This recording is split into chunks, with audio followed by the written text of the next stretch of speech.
Alors, merci à toutes et à tous d'être venus en nombre aujourd'hui pour assister à cette première agora de la décroissance. Et un immense merci à l'École du Management et de l'Impact de nous héberger, malgré les passions qu'on sait que ce terme déchaîne bien souvent. Et un merci particulier à Félicité Gasparetto, sans qui ce projet n'aurait pas pu voir le jour. Alors, j'aimerais commencer par une citation d'un grand intellectuel qui a marqué cette maison, mais qui a aussi marqué la pensée écologiste en général. Et il s'agit de Bruno Latour, qui a dit « Si l'homme tient à sa survie en tant qu'espèce, il lui faut apprendre à s'émanciper des grands principes qui le guident depuis les Lumières. » Et parmi ces grands principes à remettre en cause, vous l'avez compris, il y a bien sûr la croissance économique. Ce développement absurde, cette insatiable quête du toujours plus, rythme encore aujourd'hui nos sociétés. Que ce soit au niveau de l'Union européenne, de nos États, de nos collectivités ou de nos entreprises, c'est toujours cette recherche de la croissance qui prédomine.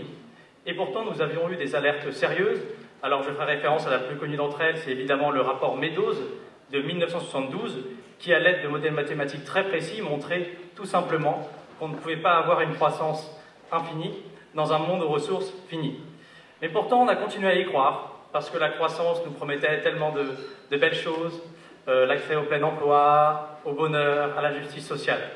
Et pourtant, on le sait aujourd'hui, le tableau n'est pas du tout celui-là. Alors je vais développer que 2 points, mais évidemment déjà la question de la destruction du vivant. On sait que la croissance et la continuité de cette croissance est incompatible avec la survie de l'espèce humaine sur Terre. Alors vous le savez, hein, on est à 6 limites planétaires sur 9 dépassées. D'après le WWF, on a perdu depuis les années 70 69% des animaux vertébrés. Donc soyons clairs, la croissance n'est pas compatible avec la soutenabilité de la vie humaine sur Terre. Alors, non seulement cette croissance porte un coup fatal à notre environnement, mais elle n'a pas pu régler la question des inégalités. Et particulièrement depuis le tournant néolibéral des années 80, la croissance rend les riches plus riches et les pauvres plus pauvres. Aujourd'hui, en France, nous sommes à c'est 5% des personnes qui ont le plus de patrimoine qui détiennent plus d'un tiers du patrimoine. Et nous avons, de l'autre côté, 300 000 personnes qui dorment dans la rue et presque 9 millions de pauvres. Et c'est une situation qui est évidemment complètement inacceptable. Mais malgré cela, la religion de la croissance reste l'alpha et l'oméga de nos réflexions économiques. Et on fait tout pour nous promettre ce mirage de la croissance verte. Alors il y a beaucoup de mirages. Le plus connu, vous le connaissez, c'est celui du technosolutionnisme. Donc cette idée magique selon laquelle une transition écologique et une transition numérique iraient forcément de pair. Évidemment, c'est quelque chose qu'on ne croit pas du tout. Déjà parce qu'il n'y a pas de découplage possible, comme l'a très bien expliqué Timothée Parric dans son récent ouvrage, mais aussi tout simplement, et là ça peut paraître être du bon sens, mais en termes de minerais, de matières premières qui restent, on ne pourra tout simplement pas construire les infrastructures prévues pour une potentielle croissance verte numérique. C'est évidemment impossible. Et outre cet enjeu matériel, est-ce que gaver nos concitoyens d'objets connectés en détruisant ce qui reste de lien social et les ressources qui nous restent est vraiment un projet de société valable? Chez Alter Capital, nous pensons non, et appelons plutôt à la décroissance prospère. Mais alors, qu'est-ce que cette décroissance prospère? Eh bien, pour nous, il s'agit d'un modèle de société nouveau, dans lequel l'alliance entre partage des richesses et sobriété choisie, organisée par les pouvoirs publics, les citoyens et les organisations privées, permettrait à l'espèce humaine de pérenniser son bien-être en inscrivant son développement dans les limites planétaires. Donc on l'a dit, cette décroissance, elle est nécessaire. Parce que si on ne choisit pas la décroissance, on va se prendre dans la tête ce qu'on appelle une récession. Donc dans ce cas-là, on sait la casse sociale que cela peut apporter, donc il faut absolument changer de modèle.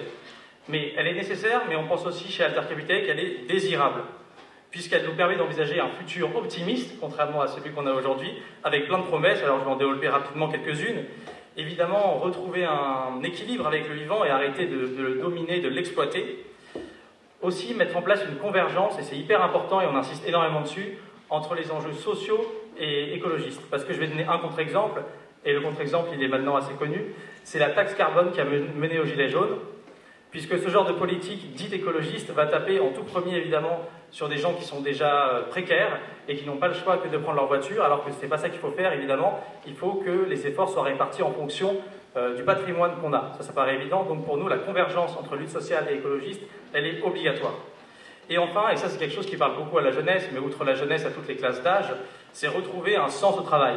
Non pas travailler, etc., pour une croissance absurde d'un chiffre d'affaires, mais plutôt travailler pour être utile au bien commun, pour répondre à des enjeux sociaux et environnementaux. Voilà, et c'est parce que nous croyons avec ferveur à ce modèle de décroissance prospère que nous avons fondé avec Pierre-Yves, à l'été 2021, l'association Alter Capitae, pour militer afin que la décroissance sorte des marges du débat économique et politique et arrive au centre et devienne une alternative crédible au modèle que nous avons aujourd'hui. Et pour ça, nous essayons de créer de nouveaux espaces de dialogue pour faire dialoguer des mondes qui ne se parlent pas ou peu. Nous avons vite été rejoints par Sophie, Yves, Manon, Louis, Justine, Charlotte, Laetitia, Thomas et Lucie. Et donc nous menons, outre l'agora que vous voyez aujourd'hui, des conférences, des ateliers citoyens, et évidemment une veille au greenwashing sur les réseaux, et nous avons un spécialiste ici. J'en profite pour dire que nous sommes une asso loi 1901 à but non lucratif, constituée exclusivement de bénévoles. Et c'est justement pour bâtir ces nouveaux espaces de dialogue, et pour mettre l'économie au service des humains et du vivant, et non pas l'inverse comme c'est aujourd'hui, que nous avons lancé en septembre, avec le soutien à Sciences Po, cette agora de la décroissance prospère. Alors, l'objectif de cette agora, comme je l'ai dit, avec un parti pris décroissant assumé, c'est de réunir des mondes qui ne se parlaient pas ou peu, donc des militants écologistes, des universitaires, des assos et évidemment des représentants du monde économique qui sont prêts à discuter, sur cette base-là du parti pris de la décroissance, des modalités concrètes du changement de paradigme. Mais on doit être clair, un tel rassemblement ne doit pas être un prétexte au greenwashing qu'on voit assez souvent. Il ne s'agit absolument pas de s'aligner sur les mauvais élèves, mais au contraire de viser quelque chose de très clair. Et ce qu'on vise, c'est une société débarrassée de la lucrativité indue du capital, avec un service public qui a le vent en poupe, et au sein de laquelle les activités du secteur privé doivent justifier d'une utilité sociale ou écologiste, et se munir d'une gouvernance démocratique. Et pour cette agora, Alter Capitae a décidé de travailler sur 3 thèmes. L'énergie, qui est la sève de notre activité, et pour nous qui est très représentatif finalement des choix que nous allons devoir faire pour gérer au mieux les ressources qui nous restent. La comptabilité, évidemment, qui est l'architecture de nos organisations, qui aujourd'hui permet l'exploitation du vivant et de ce qu'on appelle assez méchamment des ressources humaines pour faire de la rentabilité, mais qui, si elle est réinventée, pourrait permettre au contraire de retrouver un équilibre avec les autres et avec le vivant. Et enfin, les imaginaires, parce qu'une des grandes missions que s'est fixée l'association, c'est évidemment de créer un discours enthousiasmant autour de la décroissance. Et pour ça, comme vous le savez, il y a énormément d'imaginaires à disposition. Et un qui nous aspire beaucoup, c'est évidemment les films du studio Ghibli, comme Nausicaa ou Prince Mononoke, qui pour nous permettent vraiment de projeter un imaginaire qui serait enthousiasmant. Et nous avons nommé 3 couples de coprésidents à chaque fois, donc un pour chaque thème, avec quelqu'un du monde économique et quelqu'un du monde associatif universitaire, pour mener ce travail. Et ces propositions que vous allez découvrir ce jour, donc vous avez un QR code un peu partout, sur les slides et un peu devant, où vous allez pouvoir avoir un lien vers ce livret. Et à ce titre, je voudrais remercier Mélanie, Alexandre, Bastien, Vincent, Agnès et Gilles, qui ont accepté cet exercice pas facile d'être coprésidents, qui ont mis du temps, puisque ces groupes ont été des moments d'échange intéressants, d'échanges vifs, et c'est normal, c'est ça qu'on apprécie dans les échanges, d'où sortent les idées intéressantes, et les gens qui ont une culture universitaire le comprendront aisément. Un merci aussi à l'ensemble des membres des groupes de travail qui ont aussi donné beaucoup de leur temps pour penser à un monde meilleur. Un immense merci à nos partenaires intellectuels, think tanks, entrepreneurs, associations écologistes, qui ont permis la construction de propositions issues du compromis, mais sans aucune compromission. Vous les retrouverez à la page partenaire du livret, qui est la dernière page. Un grand merci également à ceux qui ont permis à cet événement d'exister matériellement et qui nous ont soutenus financièrement. Donc Singular Planet, qui est la première organisation à nous soutenir comme telle, mais aussi évidemment à tous ceux qui ont donné au sein du crowdfunding, parce que nous croyons beaucoup au financement citoyen qui permet de garantir une indépendance totale, et je tiens à dire d'ailleurs que ce financement existe toujours.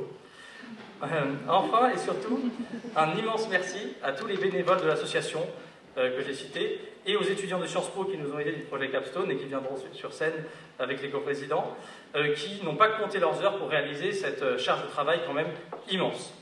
Et nous sommes très heureux, en tout cas chez Alter Capitae, de cette aventure. Et nous pensons que, comme l'a dit Éloi, qu'un événement comme celui-ci doit prendre de l'envergure et doit pouvoir de plus en plus aller toucher les institutions. Et nous réfléchissons déjà, on le verra, mais potentiellement à une seconde édition.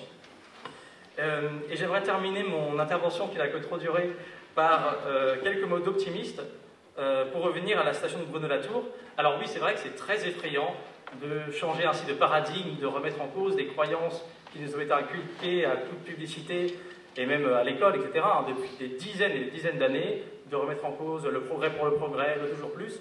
Mais d'une certaine manière, cette radicalité est très enthousiasmante parce que la décroissance prospère est un modèle nouveau qui reste à construire et qui doit être adapté aux défis du XXIe siècle. Il ne s'agit ni du capitalisme responsable, ni d'un communisme soviétique, mais véritablement d'un nouveau modèle.